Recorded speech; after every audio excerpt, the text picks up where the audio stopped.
رشتہ داروں میں بھی زبان سے دعوت نہ دیا کرو، اپنے اخلاق سے، چونکہ رشتہ دار سب سے مشکل ہوتا ہے تعلق قائم کرنا رشتہ داروں میں۔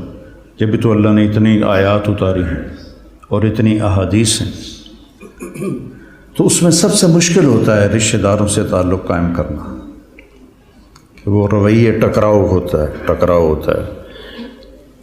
تو اس میں آپ کے اخلاق، آپ کی تواضع، آپ کی عاجزی، کوئی ان میں سے بدتمیزی کرے تو آپ کا برداشت کرنا عموماً، اور والدین خاص طور پر۔ لیکن اس میں ایک بات کی احتیاط رکھنی ہے کہ کل کو اللہ آپ کی شادی کروائے تو شادی بیوی کے معاملے میں احتیاط کرنی ہے۔ آپ کے ماں باپ کا آپ پر پورا حق ہے، لیکن آپ کی بیگم پر ان کا کوئی حق نہیں۔ میں بچیوں سے بھی کہتا ہوں کہ تم اپنے ماں باپ کو چھوڑ کے آ گئی ہو، اب اپنے خامد کے ماں باپ کو اپنے ماں باپ بنا لو۔ اور خامد کے ماں باپ سے کہتا ہوں کہ تم نے اپنی بیٹیوں کی شادیاں کر کے روانہ کر دیا اور تمہاری حویلی خالی ہو گئی بیٹیوں سے، تو تم ایسا کرو کہ یہ جو بہو آئی ہے اس کو اپنی بیٹی بنا لو۔ جب اس کو بہو کی نظر سے دیکھتی ہو تو پھر تمہارے اندر حسد پیدا ہوتا ہے، غصہ پیدا ہوتا ہے۔ اسے بیٹی کی نظر سے دیکھو، یہاں تمہاری جگہ، اس بہو کی جگہ تمہاری بیٹی بیٹھی ہوتی تو تمہاری نظروں میں کیا پیار ہوتا۔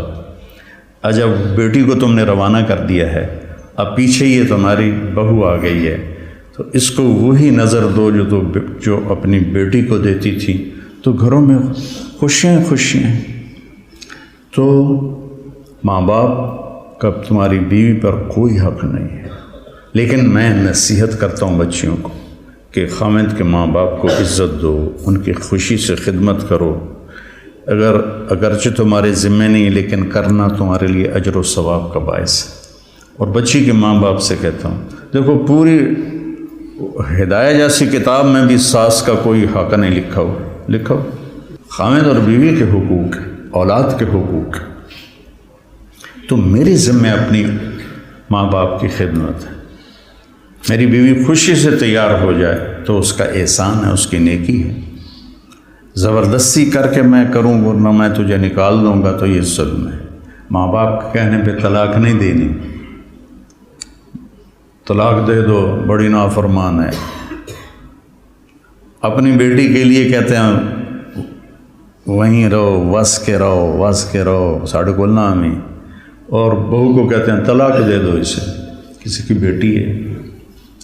تو اس میں اعتدال کا راستہ اختیار کرنا یہ آپ لوگوں کے ذمے ہے۔ اور جب بھی بیوی کی تمہیں شکایت سننے کو ملے، پہلے تحقیق کرنا پھر کوئی بات کرنا۔ عموماً شکایتیں غلط ہوتی ہیں۔ ایک ہماری رشتے میں پڑنانی تھی، رشتے میں مجھے ابھی پتہ ہی نہیں کہ وہ میری کیا لگتی تھی، تو وہ آئی میری نانی کے گھر، تو اندر پردے نال اس کی بہو پیچھے آ رہی تھی۔ میری نانی نے آندی ہے تو میرے کو پوچھنا ہے اے تھوڑا رنگ پیلا کیوں ہو گیا ہے؟ یہ انہوں سمجھا رہی ہے کہ تو میرے کو پوچھنا ہے تھوڑا رنگ پیلا کیوں ہو گیا ہے۔ اچھا، وہ میری نانی کا ان سے کوئی بانجی بھتیجی کا رشتہ تھا، تو انہوں نے کہا جی ٹھیک ہے جی نانی۔ وہ پیچھو بہو آ گئی، سلام دعا کے بعد وہ کہنے لگی خالہ جی تھوڑا رنگ بڑا پھکا پی گیا، ہاں نہ دودھ پلائندی ہے، نہ چاہ پیوائندی ہے، نہ انڈے کھوائندی ہے، نہ روٹی دا پوچھدی ہے، نہ پانی دا پوچھدی ہے۔ اگو وہ بھی تھی یہ کودے نو تو وہ کودے تیرا، سی کا بھائی بگھیرا، یہ کودے نو تو وہ کودے تیرا۔